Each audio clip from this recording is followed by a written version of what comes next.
মাম্মা দেখ আমি ক্লে দিয়ে কান্না বানিয়েছি। হ্যাঁ, খুব সুন্দর হয়েছে তো। কানার অনেক খিদা পেয়েছিল বলে আমি খাবার বানিয়ে দিচ্ছি ফ্রুট। শ্রীকৃষ্ণ গোবিন্দ হরে মুরারে হে নাথ নারায়ণ বাসুদেব।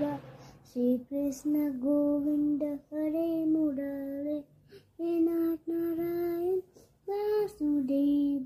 শ্রীকৃষ্ণ গোবিন্দ হরে মুরারে হে নাথ নারায়ণ বাসুদেব। শ্রীকৃষ্ণ গোবিন্দ হরে মুরারে হে নাথ নারায়ণ বাসুদেব। এবার দেখো আমি নানাকে খাবার খাওয়াচ্ছি। मेरी छोटी सी प्यारी सी कान्हा मैं बहुत प्यार करती हूँ। কি করছো? কান্নাকে পাখাতে খাবার করছি।